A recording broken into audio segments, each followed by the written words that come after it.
Good morning friends, আশা করি আপনারা ভালো আছেন। আমি আর হাপ্পু ভালো আছি। আজকে হাপ্পুকে স্কুলে নিয়ে যেয়ে তারপরে আমি এইটা মানে ব্লগটা শুরু করছি। এখান থেকে স্কুল থেকে নিয়ে এলাম, তা ওখানে আমি একটা জায়গায় একটু রুটি তরকারি খেয়েছি, সেটা ছবিটা আমি আপনাদের দেখাবো। আপনারা হয়তো ভালো মানে অনেকে ভাবতে পারেন যে বাইরে থেকে কেন খাচ্ছে। অনেক সময় বাড়িতে রান্না করতে ইচ্ছে করে না, তখন আমি বাইরে থেকে খাই, নাহলে এমনি বাড়িতেই ব্রেকফাস্ট বা লাঞ্চ সব বাড়িতেই বানাই। আচ্ছা, আজকে ওখান থেকে আমি সেটাও আপনাদের ছবিটা দেখাবো।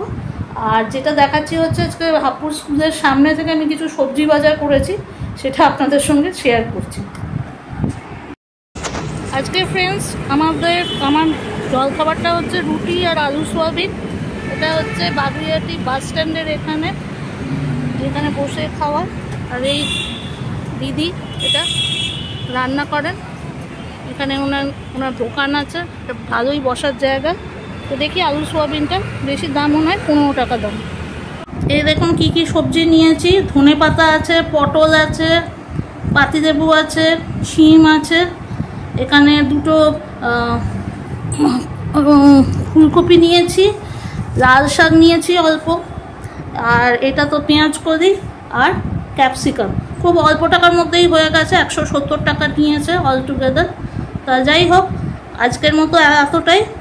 ওকে, bye, see you in a next blog.